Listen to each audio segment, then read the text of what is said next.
We all claim to understand the value of time. We nod our heads in agreement when someone tells us that time is precious. But if we truly understood it, would we still waste hours scrolling through our phones, postponing important tasks, or telling ourselves, I'll start tomorrow? Here is the uncomfortable truth. Time is the only thing in life that, once lost, can never be earned back. You can lose money and make it again.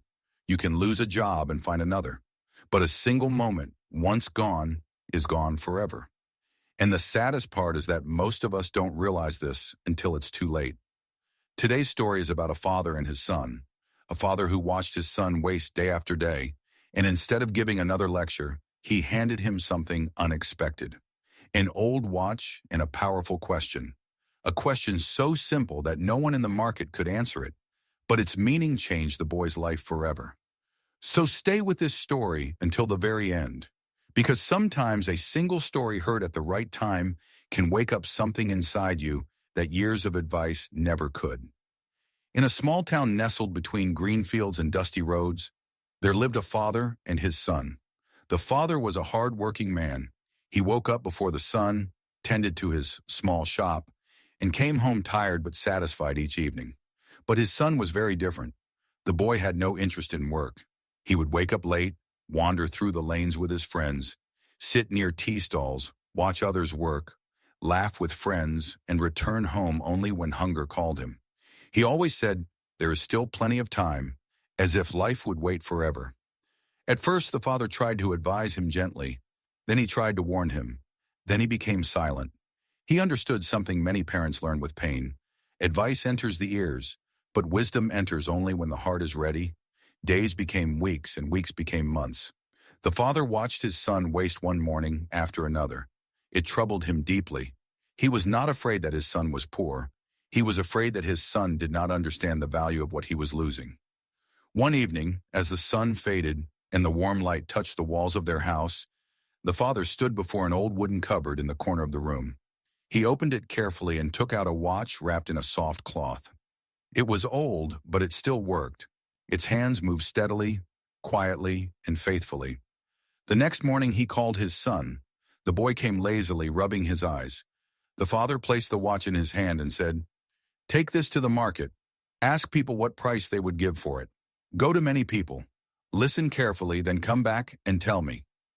The boy looked surprised, but the task seemed easy enough. He slipped the watch into his pocket and walked toward the busy market road. The market was alive with noise. Vegetable sellers called out their prices. Shopkeepers arranged goods at their doors. Buses came and went, raising dust into the air. The boy took out the watch and showed it to different people. At the first shop, a cloth merchant looked at the watch, turned it over, and said, 500 rupees, not a rupee more. A little further, a grocery seller examined it and offered, maybe 800, it looks decent enough. Near the end of the lane, a man sitting behind a pile of steel utensils glanced at it and said, I would say 1,000, give or take. By afternoon, the boy returned home. The father asked, what did you learn? The boy replied, everyone said something different. One said 500, another said 1,000, another said 800. No one agreed. That was all. The boy expected an explanation, but none came. The next day, the father called him again and gave him the same watch. This time, he said, go to the market and ask people not the price of the watch, but the price of the time inside it. The boy stared at his father. The price of the time? What kind of question is that? Just go, the father said calmly. Ask and return. So the boy went. At the first shop, he asked the question. The merchant burst out laughing. The price of time? What nonsense. Are you trying to be funny? At the next shop, a woman waved him away. Go home, boy. Stop wasting people's time with silly questions. One man shook his head and said, you cannot put a price on time. Now leave me alone. The boy felt heat rising to his face. His steps became slower. For the first time in many months, he felt the sting of shame. He had never thought deeply about time before. Now he was walking through the same market, hearing laughter, carrying a question he did not understand. Everywhere the boy went, the answer was the same: laughter, confusion, or dismissal. He felt embarrassed. He felt foolish. He was ready to give up and go home. But just before he turned back, He noticed a tiny shop tucked into the corner of the market, a watch repair shop, old and quiet with hundreds of tiny clocks ticking on the walls. Behind the counter sat an old man with silver hair and kind eyes, carefully fixing a broken timepiece with steady hands. The boy stepped inside and asked his question one last time. "Can you tell me, what is the price of the time inside this watch?"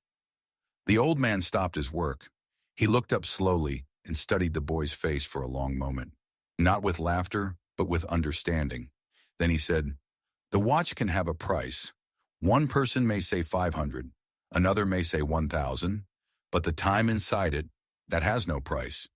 Then he continued, "Son, you have asked the most important question anyone can ask, and the answer is this: there is no price for time.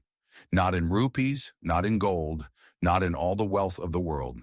You see, you can buy a watch, but you cannot buy the time it shows. If a rich man loses money, he can earn it again. If a farmer loses crops, he may grow them again. If a shop burns down, it may be rebuilt. But tell me, if 1 hour of your life passes, can anyone buy it back?" The boy shook his head slowly. "Not even 1 second," the old man said. "That is why time is the greatest treasure. It is free, yet it is priceless."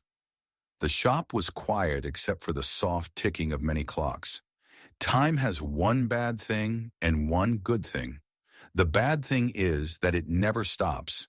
It keeps moving whether you are ready or not. It does not wait for anyone. The good thing is that you still choose what to do with it. Every person, rich or poor, young or old, receives the same amount of it each day. 24 hours. No more, no less. The difference between a person who succeeds and a person who fails is not talent or luck. It is how they choose to spend those hours. One uses time to build a future, while another throws it away. Each word fell into the boy's heart like rain on dry soil. The boy stood still. Something deep inside him stirred, something that no scolding or lecture had ever reached.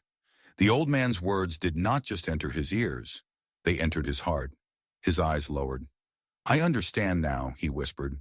The old man handed the watch back to him and said, "Then do not just understand, change." He rushed home. He told his father everything the old man had said, word for word, with fire in his eyes that the father had never seen before. When the boy finished, the father placed his hand gently on his shoulder. No long speech was needed. The lesson had reached where words alone could not go. From that day, the boy began to change. He woke earlier. He helped at home. He learned to work with care. He spent less time roaming and more time doing something useful. At first, the change was small, but day by day it became stronger. He discovered that disciplined hours gave peace and honest effort gave pride. Slowly, his life began to take shape. The town remained the same. The lanes were still narrow. The market was still noisy. The clock still moved at the same speed. But inside the boy, something had changed forever. He had learned that life does not become meaningful by chance. It becomes meaningful when we respect the hours we are given. Many people live exactly like the boy. They keep saying, "I'll start tomorrow. I'm still young," or "there's plenty of time."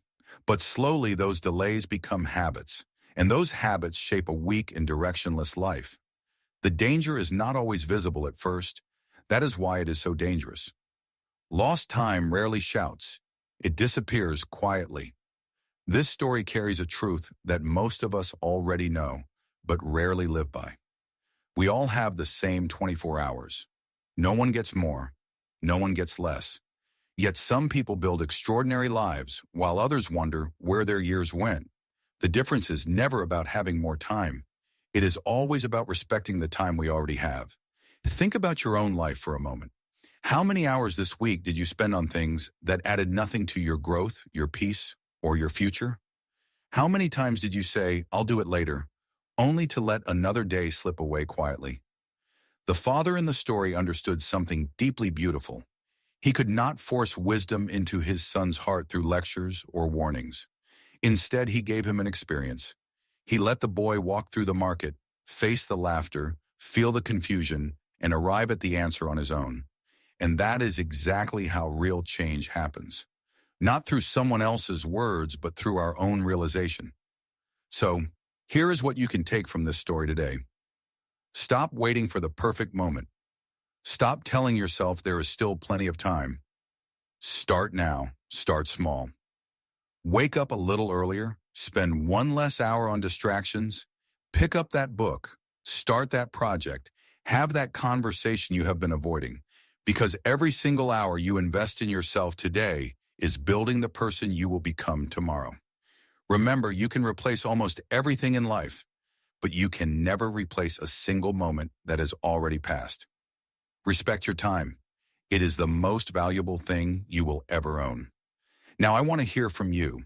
What is one thing you have been putting off that you will start today?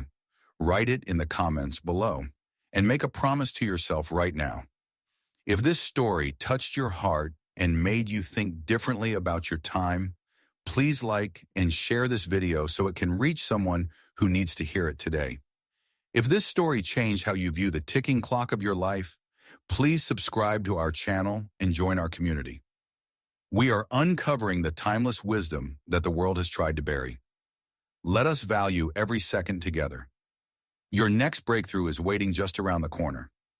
Stay patient, stay grateful, and remember your time is your life. Spend it wisely. Spend